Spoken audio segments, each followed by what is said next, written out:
Good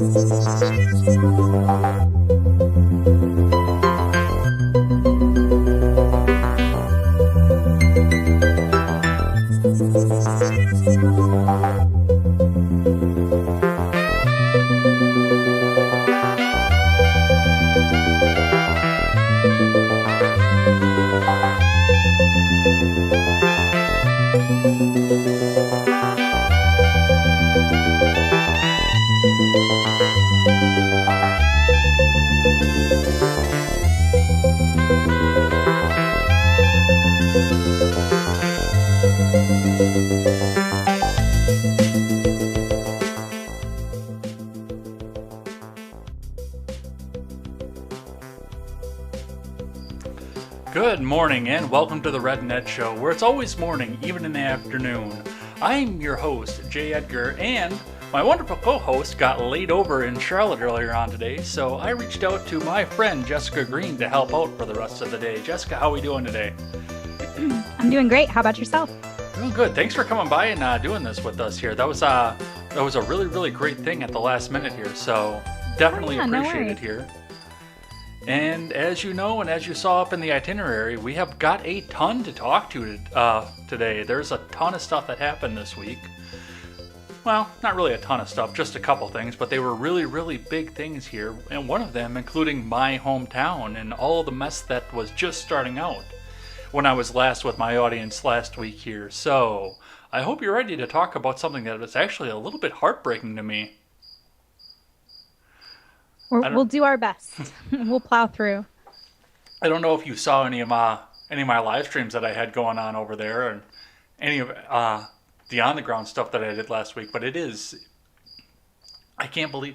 Now I saw all the stuff happen. Like you probably saw a little bit in Atlanta there. I thought you said that you used to live not that far from that Wendy's that burnt up. Yeah. I was probably a good. Excuse me. I was probably a good 5 minutes down the road from that Wendy's, where that Wendy's burned down. I lived all over the city, so I lived in different parts, and the whole place is like my city. So when stuff like that happens, you feel it. It hits you in the heart. You're like, that's my town, and it's on fire right now. We've had incidents happen that weren't even human caused. Like there were just accidents. We had a overpass bridge catch fire a couple of years back. And everybody was like, oh, man, like that just hurts to see something bad happen to your town. Yeah, so I'm sure that you have just a bit of an idea of where I'm coming from off of this one here. And I mean, Atlanta, yeah, I mean, it's a big city, and I know that it's real leftist, and I'm sure that some of the protesting that went on there expected. I never thought that would hit Kenosha ever in my lifetime. To hear Kenosha mentioned in the same breath with news like this is so odd. Yeah. Because that you hear Kenosha and you kind of think quiet town. Yeah. It doesn't really like ring like a place. I mean, Atlanta, I don't know. We've had riots before, so it's like you can kind of frame it. But when you hear Kenosha, there's riots in Kenosha. Like it doesn't roll off the tongue. I know. Yeah, I know. And just some of the horrific things that I saw while I was up on the ground there too. Just that car dealer, you saw it burning up overnight, but it doesn't hit you until you're actually standing in the middle of the parking lot, seeing the burnt out husks of the cars. I was telling you to be careful. I don't know if you saw my comments in the live chat, but I'm like, yeah, I was worried because I'm like, there's a lot of broken stuff all over the place. Like, yeah, there's Nephilim pointing out here. Yeah, pretty much about the time I hit the live button, that cricket woke up too, didn't he? Is bastard. That where that's coming from? Oh my gosh. I think he's over in my bedroom. Gee, I hope that's not on my end. No, I think he's up over in my bedroom here. Oh, okay. I know. He just wants to have his voice heard. Don't silence him. Yeah, I've been chasing the little bastard for a week, so. That sucks. Do you have a cat? No. Oh, see, if you had a cat, you wouldn't have that cricket problem at all. All right. Well, we do have a bunch of stuff to get to here today. I've got some video to share with you. I've got some pictures to share as well, and something we've improved since I started having co-host here, as you heard with the intro music and hear everything that's coming in on my end here. So we don't have to rely on monitors and having the stream up as well. So that's going to be an improvement up off of here. Oh, awesome. But we're going to recap a little bit of how we got from the beginning of Kenosha up until now, how we got to the point we're at here. There was a shooting the day after I went down there the first time, and we'll talk a bit about what happened there. Evers made a statement almost immediately off of this and pissed a lot of people off with that, so we'll talk a bit about that. And the National Guard came in and finally quelled all this as well. Also, the offer went out as soon as the National Guard quelled everything that happened in Kenosha. The offer went out to Ted Wheeler, and he put up the middle finger back. So we'll talk a bit about what's going on there. And some of the other things that happened in that city as well throughout the week here. The RNC was in full swing this week. And I've got some clips of some of the important speeches off of this, of course, with everything that happened in Kenosha here and all the time I anticipate that we're going to spend off of this because this is my hometown. I picked up the big ones, so we'll talk a bit about some of those speeches and some of the high points, some of the key points from all of this. We'll talk a bit about that. There were some counter-protests to the speeches as well, so we'll talk about what happened out there, including with Rand Paul, and I've got some video of that. It's a picture of the effigy that they had out there.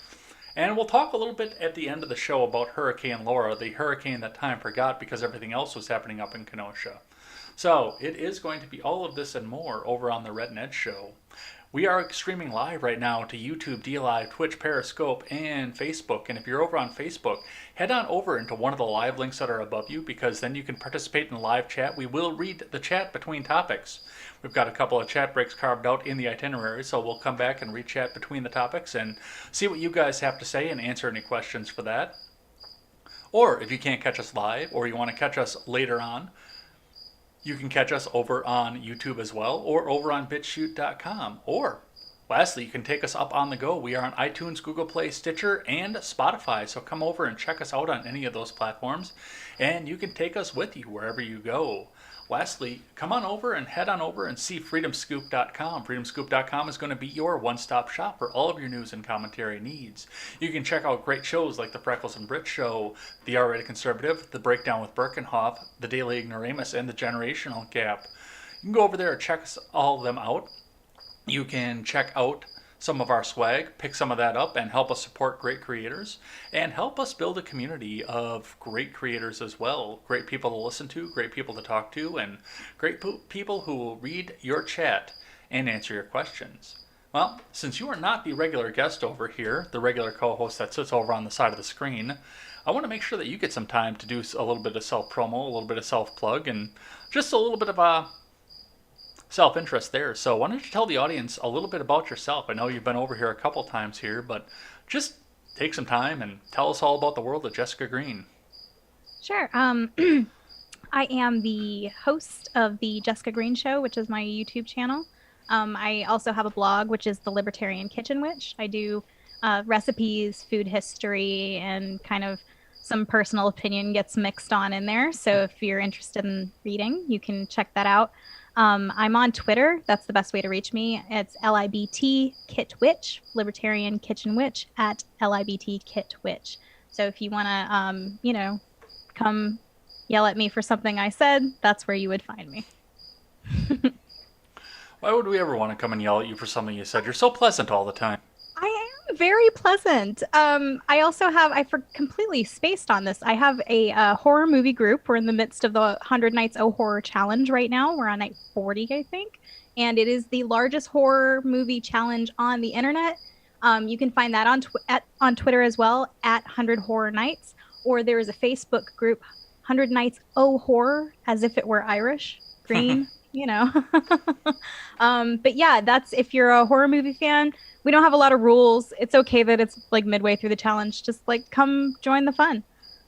We'd love to have you. And I will make sure that I didn't get any of that in the initial description, but I will make sure that all the replays have that in the description as well. So go over there and check all that out over there. And check out a great friend of the network here. If I ever get control of my website again, we are probably going to pull you onto the network at some point. But with the site rebuild right now, I can't even sign into my own website right now. Oh, man. I'm having the same problem with my Netflix on Roku. I forgot my password so long ago that I just can't watch Netflix in my living room anymore. I just watch it in my bedroom now. No, the security that the previous owner put on Freedom Scoop got so powerful that I am actually locked out of the manager account. Uh-oh. So only he has it, and of course, with him working with the RNC right now, he is incredibly busy. So he hasn't been able to address a lot of that either. So that's where we're Like sitting on that that right guy who now. died with millions of dollars in his Bitcoin bank account and nobody has any way to get into it I because they didn't don't know have the about that, but passwords. that is kind of fun to see. Like, what are you gonna do? Well, I'm going to check in with the live chat here for just a second with Nephilim and giving the shout out to Jiminy over there that decided that he wanted to make a little bit of noise. And then Harvey McLeod is in here as well, saying hi to everyone here. So thanks We've for got coming and things to checking us say, out. you guys. Yeah, absolutely. Fill that live chat up. I want to hear from you guys as we go along here, but we've got some stuff to talk about here as well. So I want to hear this from an outsider's position. I did the majority of the talking about this for the last week and over the last few episodes between all of the live streams that I did on the ground, all the contemporaries that I've been talking about, which has been the majority of what I've been talking about on my morning show here. I want to hear about this from the outside. So, what have you seen on this Kenosha story so far? So, I don't watch like television news very much, so I don't know what like people around Atlanta have seen. I have seen a lot of videos on Twitter though, and people sharing them is like mainly the way I think that the news about this is getting out. Mm-hmm. Because I don't, like I said, I don't seek out the news sources necessarily, but if CNN or Fox or anybody like that does big stories about it, you usually see them. I haven't Right. seen a lot of that kind of thing, but I have seen a lot of like people sharing their own videos. And so that's kind of the way that I've gotten wind of what's going on, including your video where you're walking around in the car lot. Mm-hmm. That was extremely shocking. It's like you're in the middle of this like little area, and then all of a sudden it looks like a war zone. That's really disheartening. Yeah. I really felt for you in that moment, like to be walking around in your own hometown and see a burned out car lot, like that would really shake me up too. It was. It was. I mean, it was absolutely heartbreaking to see. And like I had mentioned before, when I used to live in Kenosha, I was only 3/4 of a mile from where all of that was happening. And that's crazy to think about. If things had gone differently in your life, you might have been somehow in the path of some of this destruction. And you also see that like people have gotten hurt and, there's been more than, I don't know how far down this road you want to continue because we have other stories to talk about, but Mm-hmm. like it's sort of like violence begets violence. And this thing only seems to be escalating. Not only do the police not seem to be in any way going to stop their misrelations with the communities, the communities are not going to stop rioting in return. And that's a really scary prospect to me. Well, a lot of the really scary prospects to me is the fact that a lot of this isn't really community based either. I know that Kenosha has become, well, it's all quelled at this point here, but it really became a war zone of visiting armies. People were being bussed in from various places around the country. I know that there were a lot of cars, vans, and even a school bus stopped on Washington Road and 30th Avenue, which probably 2 to 3 miles from where all the rioting was happening. And Yeah. they had blacked out plates, but when they got the blackout off of them, checked them by the VIN and their registration, all of them were registered to Washington State. Interesting. I did see an article that they had arrested people from over 75 different cities Mm-hmm. who were there. And it's like, it takes money to get all of these people to mobilize. That kind of thing, that kind of organization doesn't happen without some kind of funding behind it. So, not to put on my own tinfoil hat here, but like, I study history. I know what it takes to mobilize armies. It's a tremendous effort, and that just all seemed to come together really fast. Um, but yeah, so that I mean, even if it's not, maybe I misspoke when I said community, Mm-hmm. like the community rioting in response. But it doesn't seem like anytime there's a shooting that can be pushed to look a certain way through the narrative of the mainstream media, Mm-hmm. you're going to have that kind of reaction show up, even in a town like Kenosha, which again is like so strange to say there's rioting in Kenosha. How freaking bizarro world is it to think of something like that happening in Kenosha, that's Wisconsin, right? Yeah. Yeah, like what? So Well, I have to ask you I this actually because you're a Michigander too. On top of that, originally, you're yeah, not I there come anymore. from But upper Michigan. Yeah, I was in Marquette, okay, which I is was gonna damn say, near did you Canada. ever Yeah. get down to like that area? I know it was a big tourist No, trap. we went to a mall in Green Bay one time, and it was like the trip of our lives. Yeah. So things were much smaller back then. The world was a much smaller place back then. Or so it seemed to me anyway. But yeah, I'd only ever been to Green Bay the one time to go to the mall because my town didn't have a mall. So Seems like an awfully long way to go for a mall. I that's know where where there was Marquette like is. the biggest mall for because like right now we have the Mall of Georgia Hmm. here, and people bus in from incredible distances to come to this mall. I'm thinking, I mean, you got to have a closer mall than that, right? But Hmm. it's like a big mall. Mall culture is dying, Yeah. so you're not going to see much of that anymore. But like, I don't know, when they first put the Mall of Georgia up, you would see like buses of like Japanese tourists and stuff like that who came from the airport to Gwinnett County, which is like over an hour away from the city, to go to the mall. And yeah. So, Well, and I knew all about that too because when I was a kid, I say I grew up in Kenosha because I really found myself, but I never lived there as a kid. I lived there from age 18 to 30. But yeah, when I was under 18, I lived only maybe an hour away from the Mall of America. oh wow. See, when you live close to a place like that, Yeah, sometimes you like never go to it. I went there Like once. I lived in downtown Atlanta and I never went to the Coke Museum. I never went to like there's a bunch of iconic Atlanta stuff. I've never seen it. I lived there for a decade. I'm gonna take a second here though and go back to Kenosha. I'm gonna read Oh, I'm sorry. just to get just to get the actual green check facts back onto this here because Freedom Scoop isn't green checked itself here. Briefly from the Daily Wire, Wisconsin burns. Violent riots hit Democrat controlled cities. National Guard deployed. On Tuesday night, violent rioters attacked Kenosha and Madison, which both have Democrat mayors, as Wisconsin Democratic Governor Tony Evers failed to stop the violent riots from spreading after they began on Sunday night over an officer involved shooting. The violence came after Evers immediately moved to criticize the way that law enforcement responded, and I will actually read that statement here in just a little bit. We're going to talk about a couple other things first. That resulted in a man who was black being shot multiple times. Evers' rush to criticize the police came while he admitted that they did not have all the facts of the case. So, and for the most part, the Madison stuff all got swept completely under the rug. Like, it happened and it was bad. They went downtown and they busted out a bunch of windows. There were some various projectiles that were being hurled at the police officers up in Madison. Bunch of other stuff, but that got completely swept under the rug for the most part. And for the most part, it got swept under the rug because the Rittenhouse story happened. Yeah, that kind of, I mean, it's like all these things are happening really fast. So it's hard to kind of learn what the facts of the other case was because now you're swept along into the next thing. And the Rittenhouse thing ended up being so much more contentious, I think, um, because of the circumstances, but it's all related. It's all the same thing kind of rolled into one. Hmm. And yeah, I will just mention again, it's just really odd how all of the sudden these large numbers of people were able to mobilize for destructive purposes.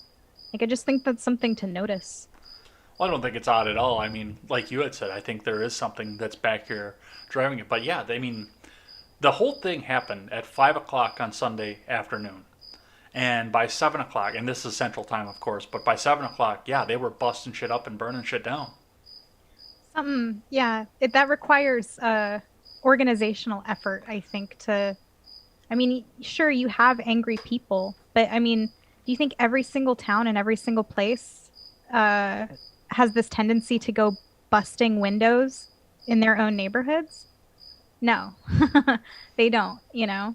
Well, and some of this So, does have to do with the fact, too, that we do have an instantaneous and 24-hour news cycle as well. yeah. I mean, people were pushing this over as it happened. People were pushing this through Facebook and Twitter right away instantly. I mean, this is a level of information speed that we didn't see in the Rodney King riots. I heard conflicting facts too, because the first thing I heard was that he had shot a girl. And then I heard that he had shot a guy in the head and that they were chasing him down after he shot this guy in the head. And so like I had all these like conflicting reports, and then the only thing you saw was that video of him, you know, basically it was hard to tell. There was a guy with, you know, a skateboard, but you don't have the context to go with it. So it's like it's just a bunch of people chasing each other in the street, and all of a sudden there's gunfire, and it's like nobody wants to wait and see what the circumstances surrounding the case are. They just want to make like bold assertions. So even in like the liberty community that I frequent on Twitter, there were people who were like just really boldly asserting things right away about it. Oh, and we don't want to get into liberty Twitter right away, because I am about to go off on them in a little bit. You can. I think it deserves it. I think it. You know what I'm going after too. Yeah, I do. And maybe pretty well deserved, in my opinion. Well, like, yeah. And one of the things too, going back onto the shooting and the fact that they started rioting right away is, I mean, I hate to implicate character on people I've never met before, but I do think that there was a series of people in there, in this entire group, that were local to the city already, that heard about the shooting and said, "Oh boy, we're gonna get some free shit here." Yeah, that was the case in Atlanta too. Mm-hmm. That when the Wendy's thing happened, that there were kind of just people who, I think a lot of people who come out these things, they come out for the show, they come out to watch and see what's going to happen. And then, you know, if an opportunity presents itself, you know, that people will act on it. There are opportunists, you know, who will take any reason, and it doesn't have anything to do with lives or police brutality or anything like that. It's just an opportunity to score something, and they would have behaved that way anyway, no matter what the circumstances are. Yeah, I kind of wish that I hadn't screwed up and had the microphone off when I was doing my first live stream. Essentially, I found out that if you try and stream from Bluetooth, which I was going to try and do when I was coming into town and not seeing anything, and then because my phone hooks up with the Ford Sync in my pickup truck, so it would have gone through the Bluetooth through the microphone above my head in my truck. So when I separated the Bluetooth when I got out of the truck, it auto muted OBS on my phone, which is why I walked around for the entire day with no sound, because it didn't show me the fact that the microphone was muted. But I didn't even see the no sound stuff, so yeah. But I mean, the horrific side. I didn't intend to go see the press conference. I did not go down to Kenosha with the intent of seeing the press conference. I was just walking around, and I happened to see the fact that, yes, there's a press conference that's gathering up in Centennial Park. And then they moved it out in front of the safety building, and at which point, when we were in front of the safety building, after they tried to rip the door off the hinges to the safety building when they tried to move the mayor back in, but the mayor gave a press conference in front of there, and I mean, nobody could use a bullhorn, so I couldn't hear what he said anyway, but just to get the audio on some of that as well and hear everything that happened there. And then, of course, when they ripped the hinges off the door, the riot police came out and stood in front of the door. And I guess immediately after I left, I found this out, I think on Friday night. I found this out when I was going back and reviewing some stuff. It was probably maybe 20 minutes after I left. They pepper sprayed everybody who was gathered up around the door of the safety building. Oh, Jesus. I was so concerned that you were going to be down there after dark. I was messaging you like, hey, bro, they moved the curfew. You need to leave. Well, that was the second night that I was down. That was Wednesday. Yeah, I didn't know that you were down there on Tuesday. I didn't know that at all. But yeah, I was concerned because once the violence starts, once the S starts to fly, it doesn't care it doesn't care if you're just there as a casual observer. So I think people can get caught up in craziness very easily. Yeah, they don't care if you have a press pass once it starts going up here. What happened? They don't care if you have a press pass once all the shit starts going down. No, they don't even care if you're on their side, man. It's madcap. It's chaos. I saw a video of a guy smashing a window, And a woman walks up with her dog. She's a black woman. And she goes, "Hey, like, what are you doing? This is my apartment." And the guy looks at her for a second, smashes the window one more time, and then walks away. Like, man, this isn't about racial equality. It's not about any of that. It's literally an excuse to go out and break break things. You've had people trapped in their homes for months. They don't have any work. They don't have any prospects. A lot of, drug and alcohol use has skyrocketed. People are not in the best mental state. And then you kind of gave them an excuse to go out and, misbehave. And some people, they're taking that opportunity to do that, in my opinion. It has nothing to do with a political cause. Yeah, there's some communism and stuff kind of like thrown in there, but it's not all of it. Some of it is just people letting their frustration at the world out and taking it out on their own community, which is madness. Well, one of the worst things to come out of all of this and the fact that they were riding like this, I've got another one here from the Daily Wire I just want to read briefly from. The headline says it all, though. Jacob Blake's mom blasts rioters for destroying Kenosha, apologizes to Trump. Ryan Saavedra wrote about this one here, and a lot of the other mainstreams didn't talk about this at all. Yeah, from any I of heard this about here. this too. But yeah, Juliet Jackson, the mother of Jacob Blake, blasted rioters who have caused substantial violence and riots in Kenosha, Wisconsin this week after her 29-year-old son was shot by police in an attempted arrest, saying that she is disgusted by their behavior. Yeah. And of course, the president called her to try and offer his condolences for the fact that her son was involved in this. And he is walking away now. He is in stable condition. He's paralyzed, and he confessed to having the knife. But nobody's talking about that at all. But yeah, I mean, she came out and said, well, I apologize for what my family members have said to you and about you. And if I would have been there to take the call, I was out at the house at the time, this would have been different. And I wasn't trying to dodge you. So, I mean, she was very kind to the president, which you don't see from that community. I saw this woman the day after it happened. She came out and gave a speech to the press at large. And she was so calm and thoughtful. And I appreciated her words so much because she was really like, she understood what was about to happen too. And she was like, we don't need this. This isn't helpful.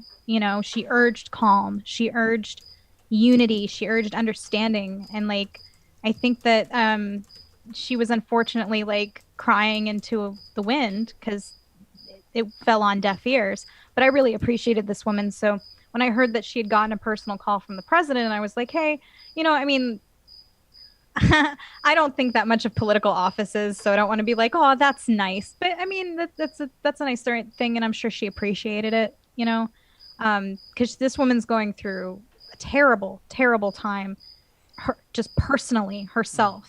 And she still thought about everyone else around her and the community around her and thought, you know what, people don't deserve to suffer because of a mistake that my son made. So I really appreciate this woman and really admire her and how she was able to make that statement while going through such personal pain. Well, it's weird to me, too, because I remember right from the beginning of it, I mean, they brought the dude's father up here, and I think he was almost trying to incite more of the violence. Yeah, I mean, there were even people in the press, I guess the local press from that area, who were interviewing her, and I noticed that they tried to bait her kind of several ways, just to like make her say that she was like angry at political people or what have you, and she just didn't take the bait. Right. She like kind of and I was like, okay, so this lady has her head on straight. Yeah. And that doesn't necessarily speak for the other members of her family. My family's got some crazies. I might be one of them. So, but that doesn't speak for, just because, you're in the same family doesn't mean you necessarily have the same ideals either. So I appreciate his mother. I think that she's a force for good in this situation. And, people like to use the mothers, the tearful mothers in any situation. They like to parade grieving, tearful women up onto stages in order to forward political causes. And it's such an exploitation. And I really appreciate the way that she refused to be exploited in this way. Well, and I mean, absolutely as well on that side too. I mean, you've heard the stereotype "didn't do nothing." That is the Yeah. exact exploitation of those mothers. Yeah. But it's all kinds. Like also whenever they have a political convention, they take some grieving widow of a soldier, or just anytime somebody wants to like get you on their side, get your vote, anything like that, they always pull some child or some grieving widow up onto the stage and parade her pain and her tears out for everyone to see. And I'm not a very big fan of the practice, as you Mm-hmm. might imagine. And so when she refuses to be manipulated, to be marionetted out in this way, to further incite division in a country that, is on its last thread, I appreciate her rejecting that role and saying, no, I'm not going to be, you know, made into this straw man. I'm not going to be made into this caricature. Good for her. Mm-hmm. Well, and one of the things too that goes along with this and going down because nobody's talked to Kyle Rittenhouse's mother, and that's the next thing that we've got going on down this. Now, I cannot show any of the video for this because Wojcicki's already watching and she's already up my ass for this. I've got two videos that are in age restriction right now, and What? another one that's in limited state because I was showing some of the videos that are going around all the rest of the news cycles. This is gonna I thought this was gonna end up as big as like the OJ trial, because the whole country is so divided already before like any of like the real details have even come out about this. We've already all decided what happened, and they're completely different events. Mm-hmm. And so I think that this case is going to be like, it's going to be huge. Like there's no way for it not to be. It's going to be public and huge. So, to read from CNN here, Illinois teen arrested in a fatal shooting at Kenosha protest, police say. A 17-year-old Illinois resident connected to an overnight shooting during a protest in Kenosha, Wisconsin, was taken into custody Wednesday morning, according to police in Antioch, Illinois. And this whole story has changed over the past few days as well. Wisconsin Yep. authorities issued an arrest warrant charging Kyle Rittenhouse with first-degree intentional homicide, which is fucking nuts, by the way. Antioch police said he is in the custody of the Lake County judicial system pending an extradition hearing to transfer him from Illinois to Wisconsin. Antioch is located about 15 to 20 miles from Kenosha, just across the state border. And the first thing that I'm going to say about this before we get into anything else off of this, which surprises the shit out of me coming out of Illinois, of all places, especially in Lake County, which is as close to Chicago as it is, corrupted as it is Lake County at this point has given the finger back to Kenosha County and says, no, we're not extraditing him yet until he gets legal representation and people stop trying to crucify him. So as of right now, he is still arrested in Lake County, but they're not sending him back across the border until there are some more safeguards put into place. Wow. Yeah, like I said, this is going to be a doozy because, as a lot of people I think have rightly pointed out, it's sort of our right to self-defense that's being put on trial here. Because if you are part of the camp that believes that Kyle Rittenhouse was in fear for his life and was legally allowed to own a weapon for the protection of his life, Mm-hmm. then if he goes to jail for this, then it's as though it's setting a precedent Mm-hmm. for the rest of the country that if you're being shot at, attacked, kicked in the face, while you're pinned down on the ground by a guy hitting you with a skateboard, you can't use your weapon to defend yourself. I And mean, McCloskey's pointed that out in their speech too. I've got a clip from their speech for after the first chat break here that we're going to look at because I mean, even outside of this incident, they already had that speech prepared, pointed out, and we're pointing out the exact same thing. yeah, it, when something like this happens, I try really hard to wait at least 24 hours before I comment on it because Mm-hmm. more information always comes out. But one thing I noticed kind of in my vow of silence for my first 24 hours was that there were two stories of what had happened, and people believed their story right away, and it didn't matter what new information came out. It didn't budge anybody from the story that they believed. So it was either Kyle Rittenhouse did nothing wrong or Kyle Rittenhouse was a terrorist. And doesn't matter what's come out. I haven't seen anybody who believed either narrative shift. Well, and just to give an idea of where this came from, so was that Tuesday morning? Or was that Wednesday morning? I don't even remember anymore because this all happened so fast. On Wednesday morning, a video was released showing a young person running with, I believe it was 7 people running after him at one point. He tripped, fell down, was attacked by a skateboard. He rolled over, pulled up, shot one of his aggressors through the heart, the other one into the arm, and the rest of the mob that was chasing him backed off and ran away. And that was the only video evidence that we had initially of anything that had happened from any of this. Now, within 24 hours, another video surfaced showing a projectile being thrown at Kyle Rittenhouse. And shortly after that, the New York Times, of all places, actually threaded together a very, very defensible piece to the defense of Kyle Rittenhouse, showing the fact that immediately behind him, another one of the aggressors, the one I believe who wound up being shot in the neck, had pointed a pistol in the air and fired it. Of course, in the heat of the moment with everything else that was going on, reasonable to believe that your life is in danger, Kyle turned around, shot, at which point that's where the second video catches up and you see Rittenhouse running down the street. And then, yes, trip, fall over, pull back up, shoot one, shoot two, get back up, and attempt to go to the police to surrender himself. Which, of course, with everything else going on at this point, the police had, or believed that they had other things going, or bigger things to deal with at the time. Yeah. What's amazing to me is that between shooting the first man and shooting the second man, which is the man he shot in the arm, the guy had a gun, but put the gun up like this. And Kyle restrained himself from, like, amazing trigger discipline. You have to, I mean, no matter what side of anything you're on, you got to admit that is hell of triggered it, because my ass would have been blasting a semicircle direction around me.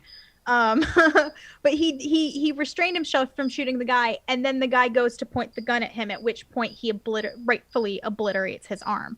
So, not to give away which side I'm leaning toward, but yeah, so there is that moment there that I think shows that it wasn't his intent to just show up there and start blasting protesters. Because if that was the case, I mean, he'd have just ended that guy right there and then. But he didn't. He showed remarkable restraint. He was 17 years old. You know, like, this is a young kid. And that had to be an incredibly frightening and terrifying moment, especially you just shot a man. Something that you're going to remember and is going to haunt you for the rest of your life in that moment.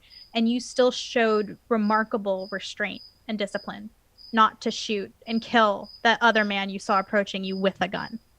That guy, he should be thanking Kyle Rittenhouse that he's alive right now, in my opinion. So there are some other sides to this before we start getting into the speculation and the controversy that's happening over on Liberty Twitter right now. I just want to bring one other thing out here so we have some of the facts that went along with this. The New York Post writes, suspected teen gunman Kyle Rittenhouse spotted cleaning Kenosha graffiti before the shooting.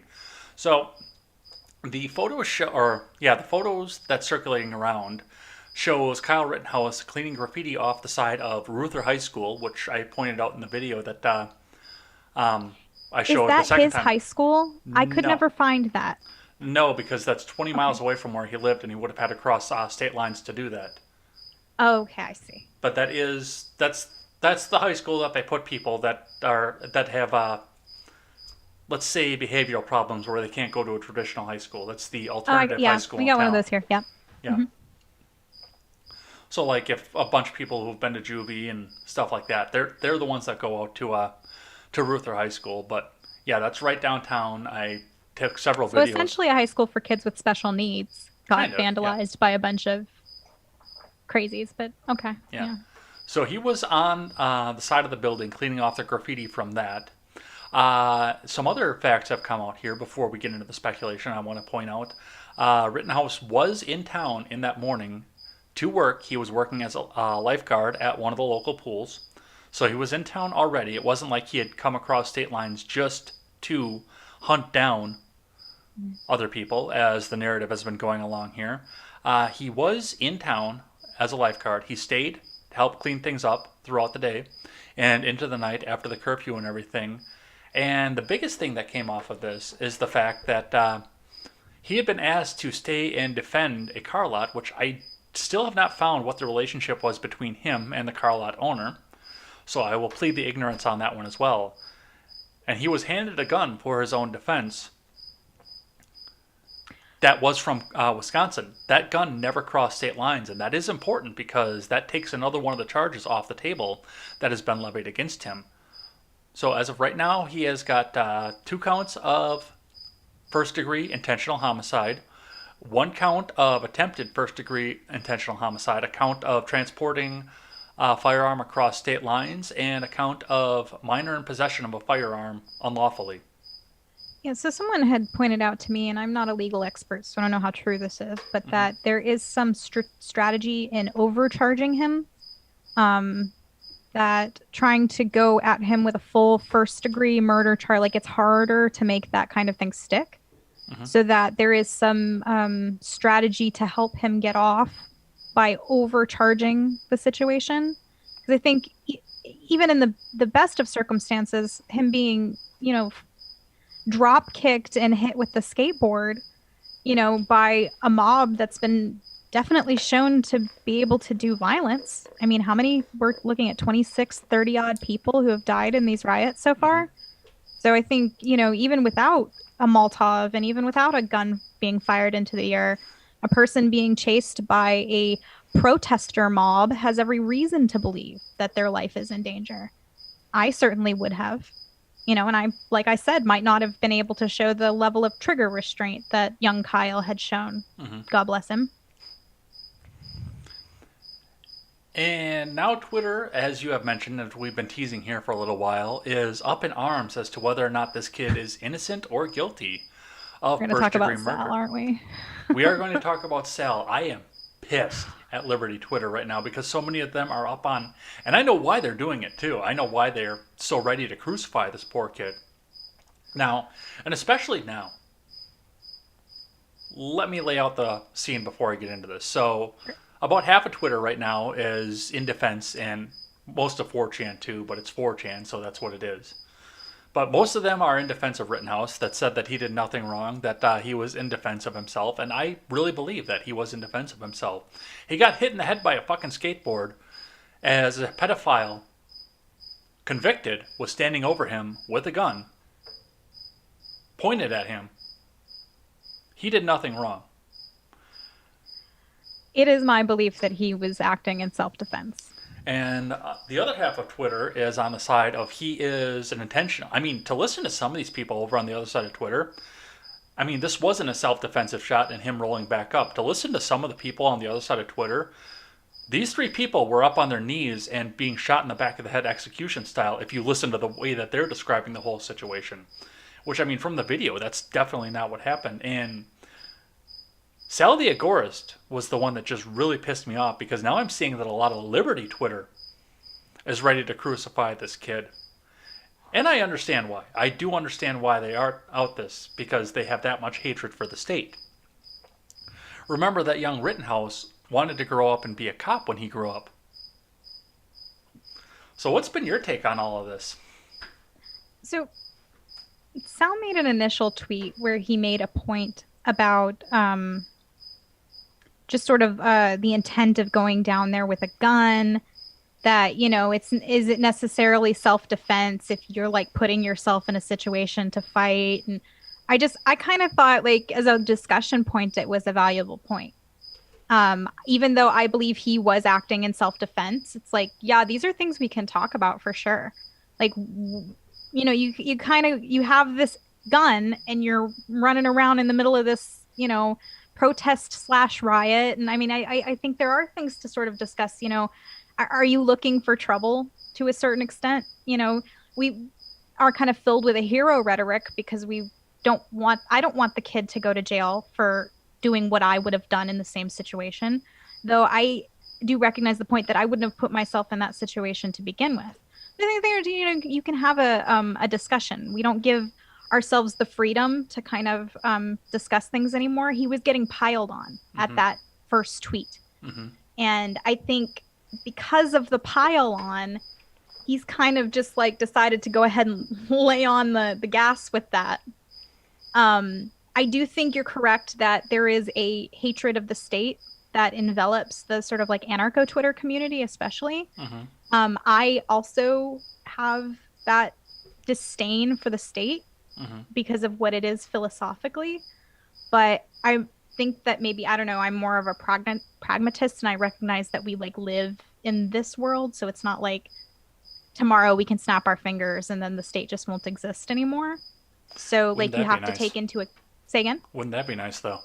Yeah, I mean, it would and it wouldn't because it's, you know, there's people don't have the kind of infrastructures in place to not kind of get a little chaotic after that happens. So I personally think a step down approach is much better. There are others who think ripping the rug out from underneath 350 million people with different interests is a good idea. I don't.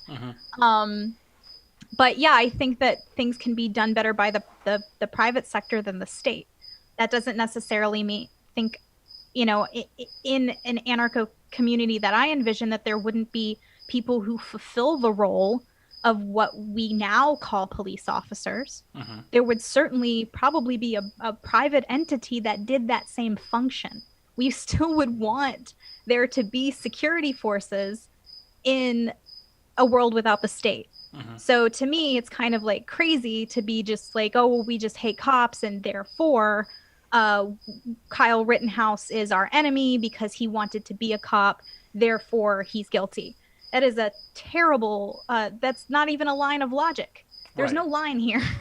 Well, and I completely expected the crucifixion to attempt to come from progressive Twitter. Because they're pissed at this point that somebody fought back.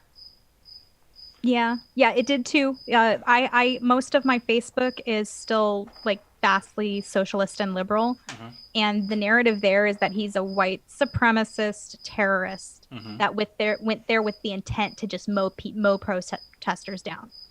There is no evidence for that claim, but they believe it, and I see it getting put around. I lurk in a few tanky groups just to kind of see what they say, and that's the narrative. And those people, make no mistake, they are gearing up.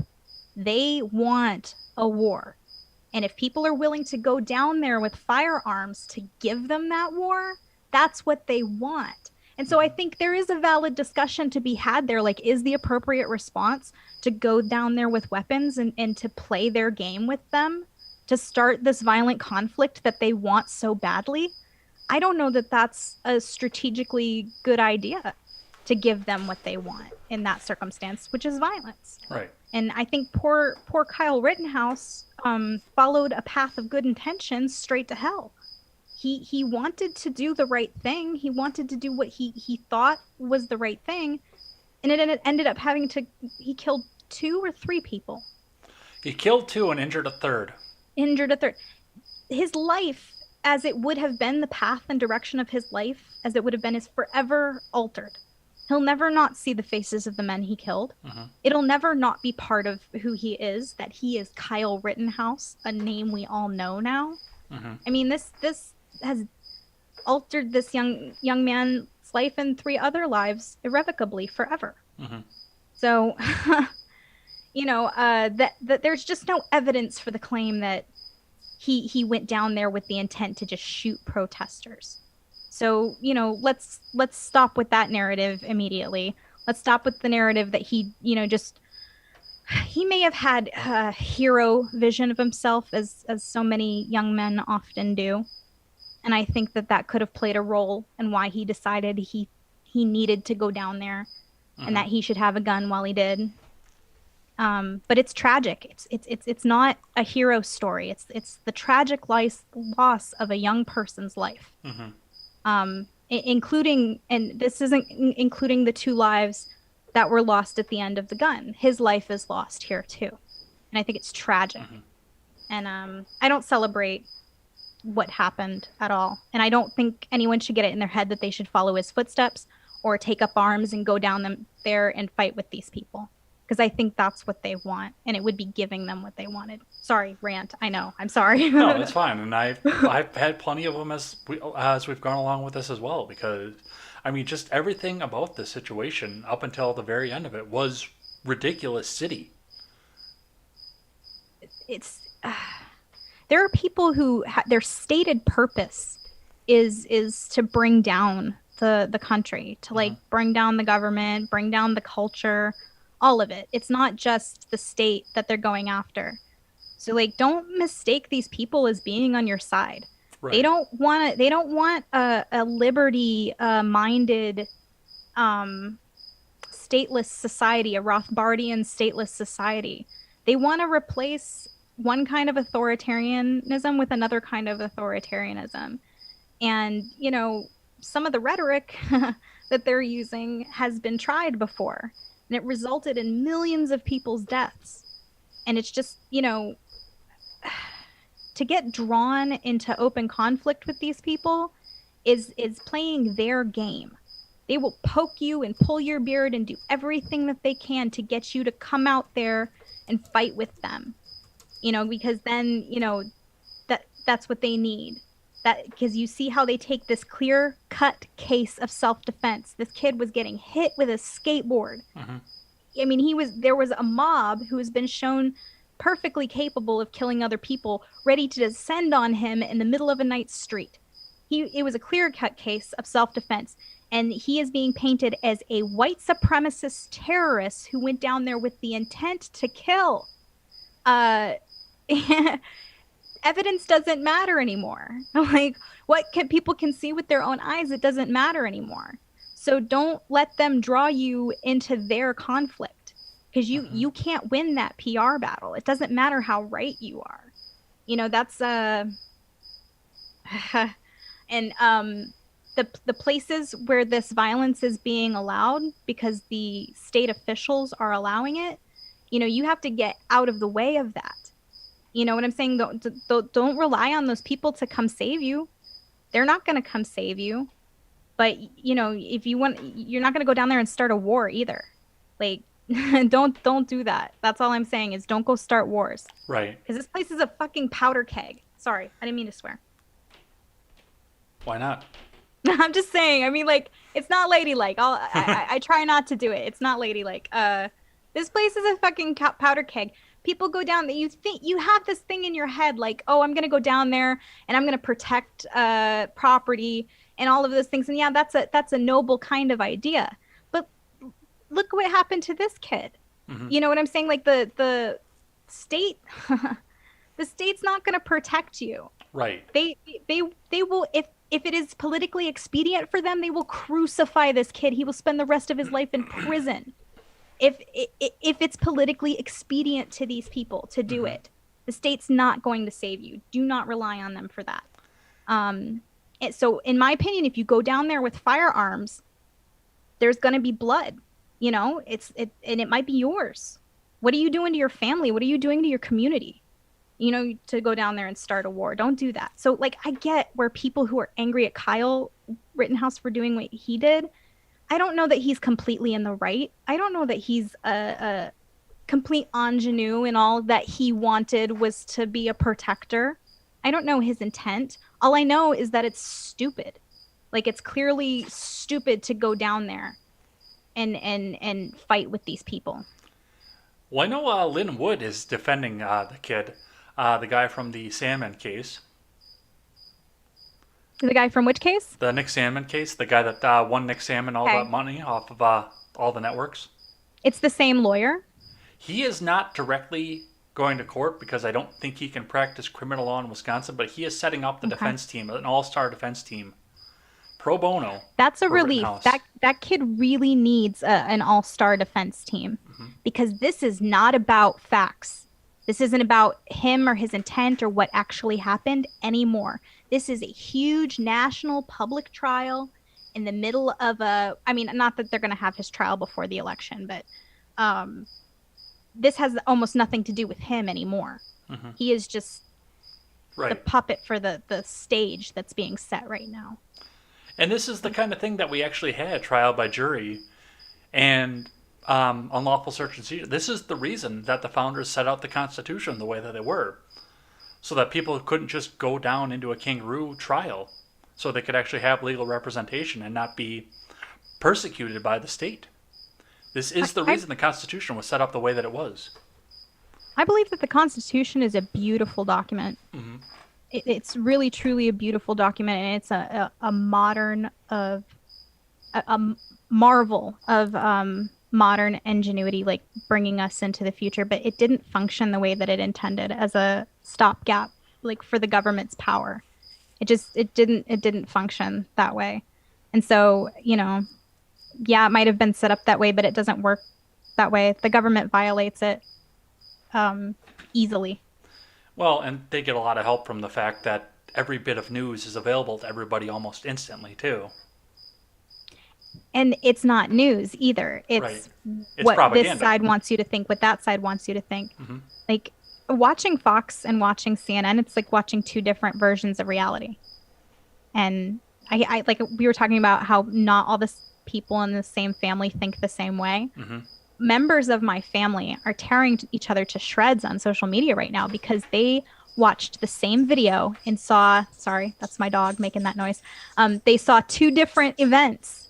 They all watched the same video, and I'm watching people I've known my whole life, and they truly saw two different events, and it's baffling to me, especially since I like purposefully waited to say anything about what I thought personally about the situation for a good day, maybe 2 days.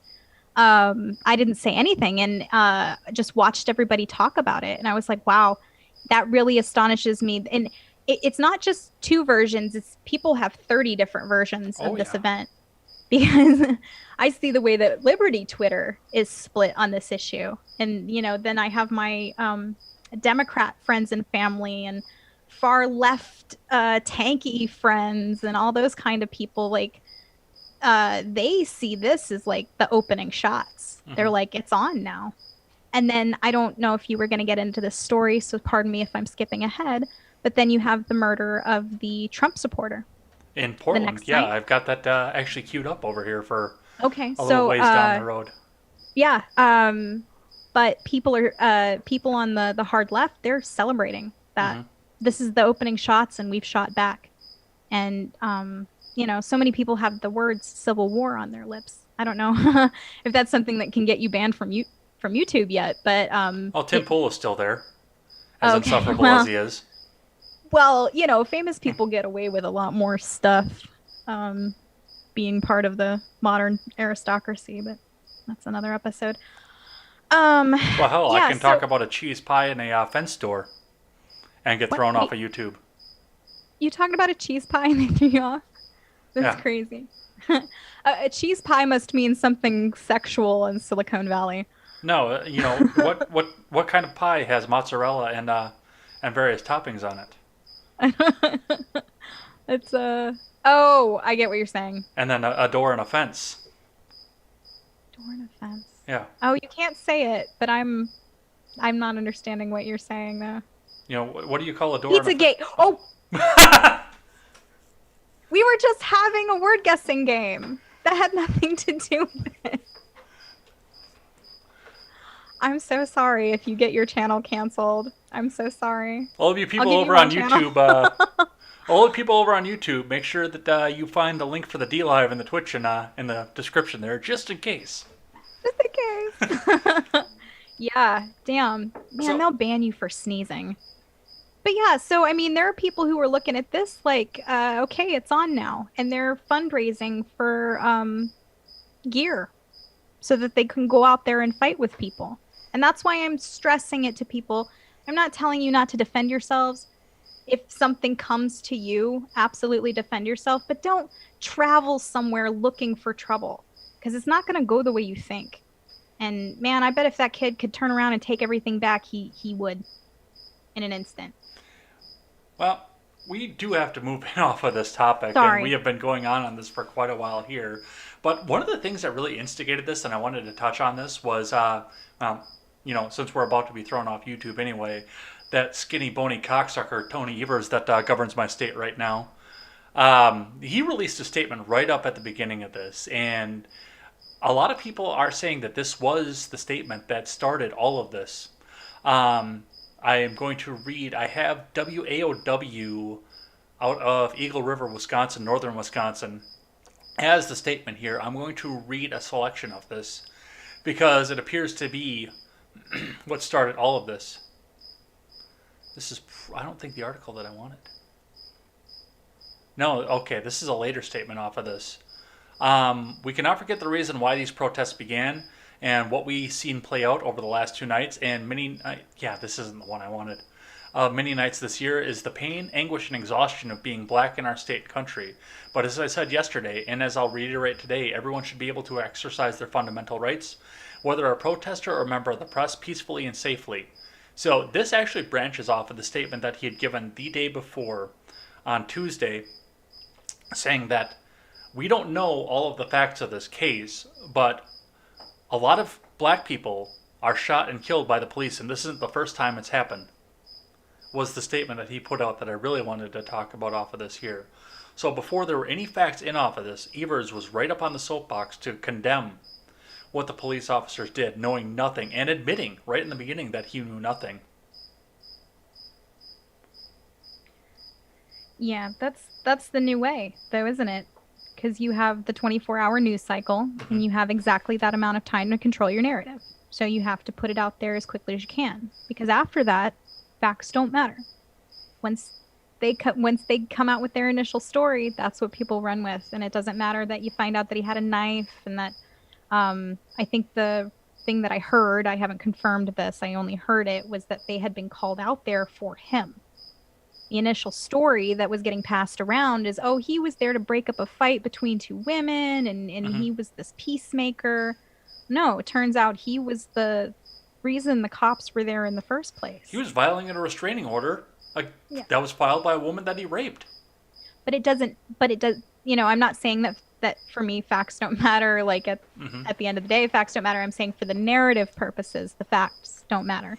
What matters is you have that initial 24 hours to put your story out there, and after that, it even if you retract it, it's like page 6 retraction. Right. So everything being so politicized, it's like, oh, there's a video that looks a certain way, so I better get out there and make my statement condemning this, or the mobs will surround my house and burn me down. Well, and the retraction thing, that's the interesting part of this whole story because, I mean, if you watch progressive Twitter, like I have been, they have no idea. It's like they've never seen the video of the guy wrestling with the cops before. It's like they never saw the video that happened before he walked around the car. And they never saw the statement that he had a knife in his hand. They haven't. They haven't, and if you try to tell them, they'll think it's a conspiracy theory. Because they'll say to themselves, well, why haven't I seen that on CNN? Why haven't I seen that on MSNBC? If that's what really happened, why haven't I seen that on the official sources? And, those are controlled by certain political wings. So they're not going to see, it's a very carefully crafted, Alex Jones had it right on the money when he called it InfoWars, because it's an information war. You control the story, you control what all these people think about the story, and the facts of the case do not matter. And so, even though in these events, the Kyle thing, the Blake, is his last name Blake? I think Jacob Blake, yeah. Jacob Blake Jr. Jacob Blake. And the Blake thing, you don't really, you can't tell what happened from a 30-second video. That's an asinine thing to think, and if you think you can, you're an idiot. So you don't know until the facts of the case come out. But you can't even say, I'd like to wait for the facts of the case to come out without being condemned as a racist. I've been condemned as a racist just for saying I'd like to wait to see if I'm being manipulated by a press that's been definitely shown a willingness to manipulate people. So, you have to go with your gut, because the sad fact of the matter is that we're in a propaganda war right now, Mm-hmm. and that there are people who don't want you to know the truth about what happened. They're more content to allow people to burn down our cities and destroy our communities. Businesses who are, a majority owned by Black people get burned all along one street, and you have politicians calling this a fight for racial justice. And it's a ridiculous play. It's not real. It's pantomime. I don't know the appropriate theater word for it, but it's we're in a propaganda war. So you have to be really careful about the information that you're given, because from every angle it is designed to make you feel a certain way or to think a certain way. And waiting is such a hard thing to do. But if you wait just 24 hours after these things happen, more information comes out. So just give yourself that day of lag time, Mm-hmm. just to absorb, what's being thrown around out there. Just you'll be much better off for it if you do. All right. If anybody wants to take my advice. Well, as of right now, Evers and Trump came together and got the National Guard. And Evers put out 250 National Guard troops the second night, and it didn't do anything. He got together with Trump, and that was the worst part of this. Is Lemon came out, and I didn't even have time to get this up into the itinerary, but Lemon came out and said, "Okay, well, we need to do something to quell this riot because it's helping Trump in the fucking polls." You're talking about Don Lemon on CNN, Yeah. Don Lemon, Yeah. as we call him. Yeah, which is crazy, because up until that moment, sort of the Democrat left had not even acknowledged that riots were even happening. Mm-hmm. It was mostly peaceful protests. Yeah. You see that guy reporting the city is like burning down around him, and he's like, "It's a mostly peaceful protest out here," and you're like, "The emperor has no clothing." But yeah, so up until Don Lemon admitted it, they weren't even acknowledging that there were riots. And now the narrative is, no, it's white supremacist agitators. I've also heard Russian agitators who are going out there and doing things to make the BLM protesters look bad. Oh, and I'm like, man, you have to be on crack to believe that story. But what it is what you're saying is that when the information comes out later on down the line, they don't get it. They never receive the story, the real story afterward. Right. They only receive the narrative. So good luck. I think we're all in a lot of trouble. And I mean, after the riots have quelled, and they have mostly calmed down. I know my godmother was over there and praying down on the lake, which meant she had to go through the war zone to get there. Mm. But I mean, it's calm enough now that you can walk around down there at this point, because the federal government and the state government came together, came to an agreement, and stopped it all, stopped all the property destruction. And then Trump started wheedling Ted Wheeler about this as well, but we're going to get into that in just a sec. We got to talk to the live chat here, because they're sitting over here talking all back and forth off of this. And we haven't even acknowledged them except for Nephilim and Harvey, because they were in here in the beginning. And they're having massive conversations over here, and they deserve a little bit of attention off of this. That's my fault too, because I'm ranting, you guys. So you can blame that on me. I'm sorry. Well, we've been at Kenosha for almost 70 minutes. There's so much that went along with this story here. Yeah, that's kind of the big one going on right now. Mm-hmm. And it's 2 stories. Yeah. Let's see here. Harvey McLeod says, if I can't learn to keep my head up, I'd be dead right now. Yader Het, I think it's Yader Hey from the Beauty and the Beta server over there. So if that is the truth, then welcome on in here. Of the 130 arrests, 100 of them were from outside Kenosha. And he's around the area too, so he knows what's going on with this here. Harvey McLeod says, that's a clean burning riot, I tell you what. Nephilim says... That's a good Hank Hill. Yeah. Nephilim Ninja says, contaminate potential jury's minds, which is possibly part of the reason that we're pushing so much of this through the news right now. Yep. Nephilim pointed something out here that we didn't talk about in the news story is that Rittenhouse apparently was putting out a dumpster fire that the rioters were moving towards a gas station, which is what started the entire conflict. I don't know if that's true or not. I have heard that talked about in various circles, so I know the narrative's out there. I cannot confirm or deny if that's true, but I haven't heard that, but it would be sort of like the perfect imagery, wouldn't it? uh, Poor kids trying to put a dumpster fire out. They're like, we're going to kill you. apparently they just asked Kayleigh McEnany if Trump was going to speak with Blake's family. Yeah, he's going to be in Kenosha tomorrow. Ugh, wow. And I'm going to see if I can actually get some time off work and head down there. I don't know if I'm going to be able to or not, but I'd like to head down there for Kenosha it. is not Portland, so I don't think it's going to be anything like when, they had that Trump parade through Portland. Mm-hmm. But I will pray for Kenosha, nevertheless. Boulder Vaughn is here. Welcome on, Boulder. Elephant Man is here. Told me to get a kitten, which you told me earlier on as well. Boulder's going to be a rooftop Korean. Harvey says better to Defend be your tried own by... property. Just don't travel to another city looking for trouble. Or, as Boulder Vaughn also mentioned, don't bring a skateboard to an AR fight. I mean, sometimes you fuck around and you find out. What are you going to do? And they were talking about what caliber he was using, and somebody said 338, which I've never heard of. Somebody said 556 or 223. Spartan 0000 Superior is in here with a free Kyle sticker over on DLive. Nephilim Ninja says, so J. Edgar went to the Trouble Kids High School. No, I actually did not go to high school in Kenosha. I didn't move there until after I was 18. And we'd only had one high school where I grew up. So, Boulder Vaughn says 30 people killed in the riot so far. Yeah. Let's see what else. Spartan says Kyle's actions were the result of the state not stopping the riots. I'm going to call that a fact check true. I agree with that. It is their position at this point.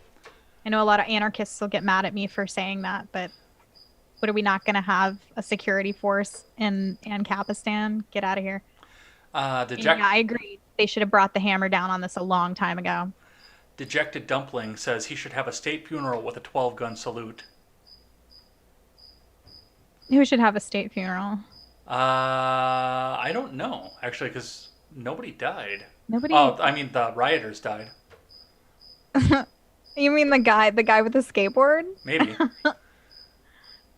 Yeah, there's some tea. There's some tea being spilled about him too. That he has a lot of sexual battery charges against him and sexual assault charges against him, Mr. Skateboard. Yeah, he does. So, but whatever, his current girlfriend is making out like a bandit because of this situation. But whatever. Dejected Dumpling, you're kind of dark over there. That's some dark kind of stuff over there. COVID-19 patient 0 is here. Says, but if the police isn't protecting the community, who else will? Spartan says Kyle has a great team. Apparently you were wrong about his situation, and I'm not sure what we were talking about at the time when Elephant Man said that. Oh, I mean, that's possible. I'm wrong about a lot of things, so I accept that. Dejected said the defeated should relinquish the old Spartan levy of sodomization. It's kind of dark. Harvey said the word that we're not supposed to say over on YouTube. You can't get Edgar in trouble for me being dumb. That wouldn't be fair. The achromatic, that's a new name over here, says there's a difference between emotional and factual narratives. If someone seeks to create a social movement, they focus on the emotional narrative. Yes. Harvey says, I was called racist for, get this, reading the BLM mission statement. I was called racist because my skin color looks like this. Yeah. That could be the new Jeff Foxworthy bit. You might be a racist if... Yeah. The achromatic says reports on local arrests displayed depending on location. Minnesota versus New York versus Austin versus etc. The majority of protesters, rioters being arrested happened to be white. The initial protests were BLM, but then those protests were joined by anti-state groups like Antifa, agitators, and opportunists. And I'm sure The president's favorite word, which is probably your favorite thing to come up out of his mouth, anarchists. Yeah, a lot of anarcho people get really pissed off about that, but it's like they're not using it to mean like Rothbardian Right. anarchism. They mean the most pedestrian use of the word, and that's what everybody understands that to mean. So I don't get like a big yin about it. I'm like, that's the word, like if you wanted to, the Rothbard stuff, that's like a market anarchism, which is kind of its own thing, in my opinion. I'm sure somebody will bitch at me about that, but Yeah. Let me see if I can find a picture of this letter here because I cannot read it up on the OBS screen. Ted Wheeler, letter. somebody had, if I can comment on one of the chat comments, Go ahead.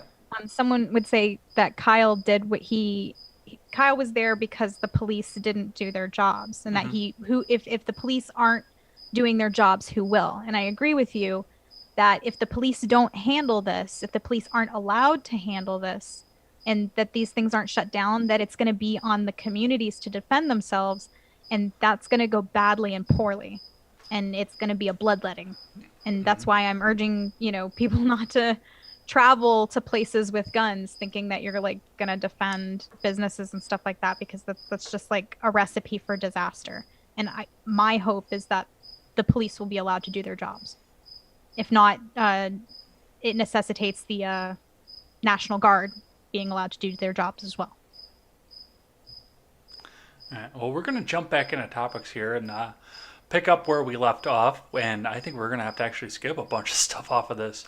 I mean, there was no way that we were, I think, going to get to everything that was going to be into this. But, I mean, it was a good effort here. Skip the RNC stuff because I want to touch on a couple of the speakers. We're going to skip a lot of what happened with the RNC just because of the fact of the matter, it was huge. But I do have a couple of speakers that I want to highlight from that one here, and a couple of the speeches that I uploaded as videos up here to. I don't think we're going to get to all four, but I do want to get to two specifically off of this. But where we left off here was Trump was offering to send out the National Guard for Ted Wheeler. So let me get that up here. Portland Mayor sends open letter to Trump, no thanks. From Marissa Schultz over at Fox News writes, Portland Mayor Ted Wheeler refused President Trump's offer to send federal law enforcement to the city to control downtown protests that have continued for more than 90 days. And I will read the letter here in just a sec, but the tweet came out of this. Trump tweets out, if the incompetent mayor of Portland, Ted Wheeler, doesn't get control of the city and stop the anarchists, agitators, rioters, and looters causing great danger to the innocent people, we will go in and take care of the matters the way they should have been taken care of 100 days ago. And of course, MSNBC had to jump in and fact check and say, oh no, it was only 94 days ago. I don't know if they actually fact checked that or not. Could fact check. Yeah. I don't know if they actually fact checked that or not, but that sounds like something they would do. I don't watch MSNBC, so I have no idea. And Ted Wheeler turned around and sent a letter back that said, actually, let me get this up on the screen so you guys can see it, and then I'll read it here. I just pulled up a bigger print copy here because this print is so small up in the OBS side. And I am going a little bit blind here. Dear President Trump, yet again, you said you offer to aid Portland by sending in federal law enforcement to our city. On behalf of the city of Portland, no thanks. We don't need your politics of division and demagoguery. Portlanders are on to you. We've already seen your reckless disregard for the human life in your bumbling response to the COVID pandemic, and we know that you've reached the conclusion that images of violence and vandalism are the only ticket to your re-election. There's no place for looting, arson, or vandalism in our city. There's no room here for racist violence or those who wish to bring their ideology of hate into our community. Those who commit criminal acts will be apprehended and prosecuted under the law. Tens of thousands of Portlanders have peacefully protested and marched for the noble cause of fixing our broken criminal justice system. They are part of the proud progressive tradition of Portlanders fighting for justice. From racial justice, to economic justice, to environmental justice. When you sent the feds to Portland last month, you made the situation far worse. You offered to repeat that disaster is a cyclical attempt to strike fear and distract from the real work of our city. In Portland, we are focused on coming together as a community to solve the serious challenges we face due to the systemic racism, a global pandemic, and an economic recession. Stay away, please. Signed, Ted Wheeler, Mayor of Portland. Where do you want to start? Where to start? There's some bullshit, Ted Wheeler. Bullshit. I call bullshit on you. First of all, you're not going to prosecute After criminals. 8 years of Obama and Biden's slow growth. Autoplay going here. You're not going to... I was getting going, too. He's not going to prosecute criminals. There have been... I don't know how many arrests of people who have been caught rioting and doing all sorts of crime in Portland, and they don't have charges brought against them. They're just released back into the wild, so bullshit. Secondly, appeasement is feeding the crocodile in hopes that he will eat you last, Winston Churchill. And as I understand it, they showed up at his house, too, and were protesting at his house, too. So he was basically saying, I'm on your side, guys. Don't show up at my house and protest. And it didn't work for him. They're going to eat you too, man. He was down at the federal building along with them saying, hey, no, get the federal troops out of here. Yeah. And then he got tear gassed by the feds. He wants to continue to be mayor of Portland, and he thinks that those are the registered voters of Portland. And, there might be a lot of left-leaning voters, but I don't know that people who go around and light fires and bust out windows are the same people who vote. Now, it's just an assumption on my part, but I just don't think that they're the same types of people. So, that's going to shake out in the wash. I think people who live there, who own property there, are going to be like, I'm tired of, my life's work being burnt down for political points for Ted Wheeler. And that'll be a fun day. I'm looking forward to him being ousted by his voters. Because, who's a property owner in Portland who wants this? These people are afraid. They're painting lamb's blood over their door in hopes that the ghost of death will pass them over. And it's not working. That is actually a really good analogy, too, to go along with all of this. They put Black Lives Matter, signs over their businesses. They put in their window, they say racism has no place here, and they still get burned, and they still get looted, and they still get busted down. They think that painting this symbol over their door will mean that this passes them over, and it's. Yeah, I saw a lot of that down in the yuppie part of Kenosha when I was down there the other day. I saw a lot of that. Like they moved outside of the capital or the courthouse area. Mm-hmm. Yeah, the Capitol Hill zone.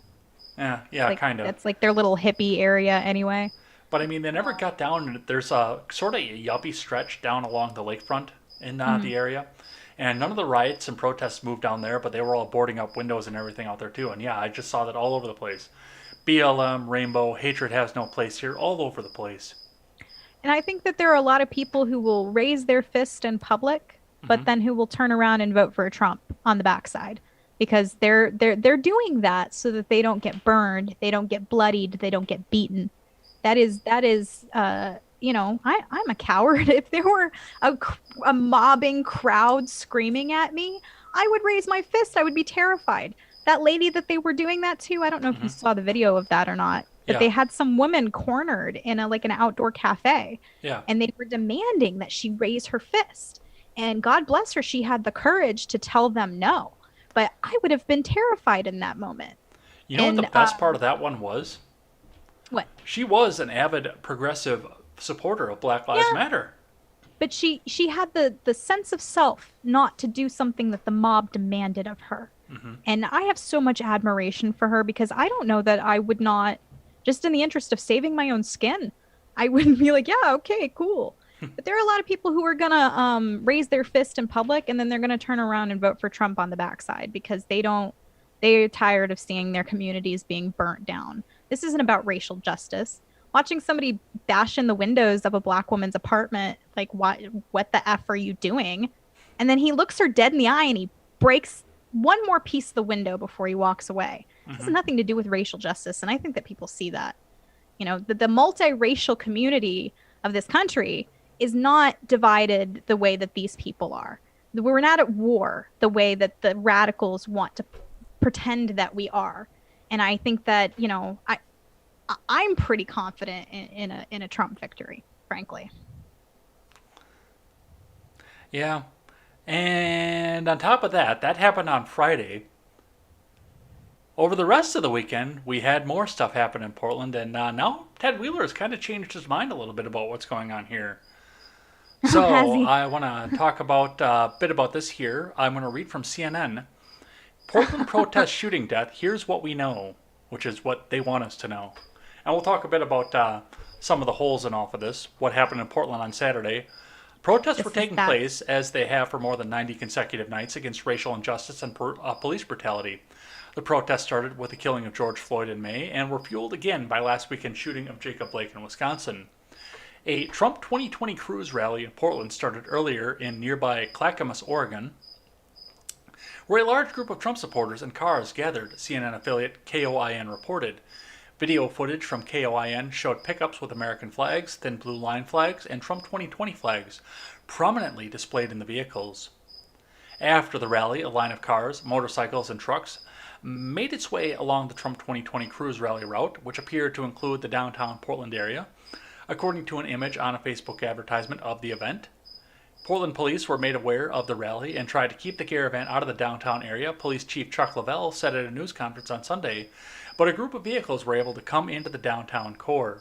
So these people were going down, driving around into the area. They were shooting off paintballs at the protesters, non-lethal, of course. Some of them had some bear mace. I mean, they were up there protecting themselves. And as a green pickup truck passes, someone riding in the bed can be seen spraying something toward protesters. Yep. Passengers in the green truck duck as the other protesters saw something at them. I saw that. It looked to be like pepper spray or mace or something like that, like a big orange cloud. So I've seen cops use stuff like that as like crowd dispersal. So in this parade, and I think they got themselves a little bit confused in this article because they're coming out and they said Danielson was wearing the hat with the insignia of Patriot Prayer, but they hadn't mentioned anything about him previously in the article. But a man in the parade, somebody shot, and the man was shot and killed while he was on the parade. This is from a member of Patriot Prayer, who is labeled by CNN as a far-right group that has clashed with protesters in the past, according to New York Times reporter Mike Baker. They think that anybody that clashes with protesters is right-wing, so... Far-right, too, as well. Yeah. So yes, now that there has been some blood